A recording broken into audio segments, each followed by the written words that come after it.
my Beatles medley, and I got a standing ovation and people went crazy. 3 weeks later, I played my own show that sold out in that theatre. Roy Orbison, huh? And my very good friend Kamal. I thought that everything was going great because we had the two girls. Give a big applause to Tommy Emmanuel. I was starting to really do well in America and coming home with some decent money. In September of 2002, she'd met somebody. The boys back in Geelong! I thought at that time that we were at the happiest point in our relationship, but it was not meant to be, and I had to give her up and the place in England and move on.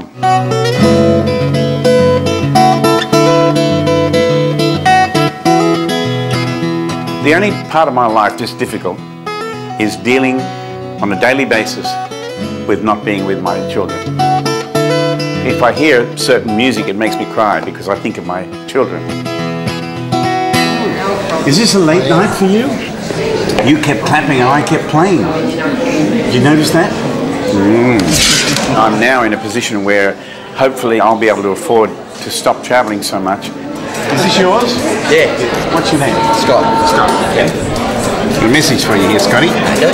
And put my energy into the younger generation of guitar players and help them out. How do you get anywhere in life? You get to work.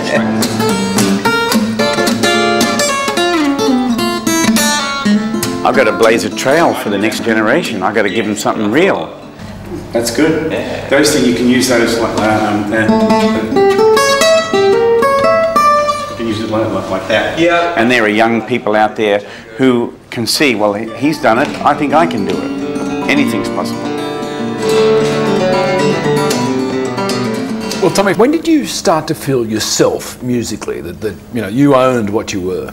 In my mid-30s, I suddenly said, one day, I don't remember the moment, but it just seemed to happen that I said, I'm very comfortable with who I am and what I do, and I believe that this is what I'm meant to be doing, and I'm not going to worry about trying to be better than this guy or as good as that guy or blah, blah, blah, or do this or do that. I'm just going to be me and just let it happen. I'm going to work at it and just keep going. We're recording this in Coffs Harbour, and you're performing here tonight as part of this national tour you've been doing. Yeah. Now, this is a long way from the Warner contract, because this is a proposal put to you that you actually do, what, 6 albums, 6 CDs for Warner, and that you do classical. Yeah, well, yes. Here's what we're going to do. We're going to put you with an orchestra. You can dress in a tuxedo, and you're going to play classical music, and you're going to really pour your personality into it. And I said, I'm not a classical player. I don't even play with nails, you know. But you listen to classical music, don't you?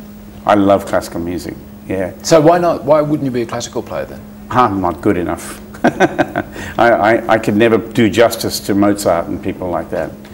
And if there's one thing I wanted to say to you that I've learned in my life, is that you can't separate who you are, your music, and your soul, your personality.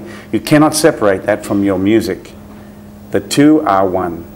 So when I play, when anybody else plays, with Ian Moss or you name it, when anyone else plays, it's them you're hearing, speaking from their deep in their soul. And it comes out expressed through the instrument that you're playing. Tommy, you're having a great life. I am. You've done fantastic things, yeah. But there have been lots of difficulties. I mean, the wreckage of relationships sort of goes with the lifestyle too, in terms of the touring. It's still hard. It's still hard. You know what? It tests you every day. This lifestyle tests you. There are times when you think you can't go on, and why do I have to keep going? Can't I just stay in one place for a while? Well, on this roller coaster of life, one thing which has sustained you has been God. Exactly. Yeah. How long's this been big in your life? Well, I can remember going to Sunday school when I was a kid. But it wasn't until I actually made a commitment, got baptized, and accepted Christ, that then I had a revelation of that I'm not running this ship. It's my job to get out and play the guitar and let God do the rest. Stay out of His way. Just play the guitar and do what you're meant to do. That's my job. So when you get up tomorrow morning, yeah, what's going to make you feel great about life? Well, I get a chance to play again tomorrow. Can you play us out? I can. What would you like to hear? Oh, I don't know. How about a medley of my hit? Sounds like a good suggestion. It's got to be short though. We don't have the rest of the night. All right, here we go.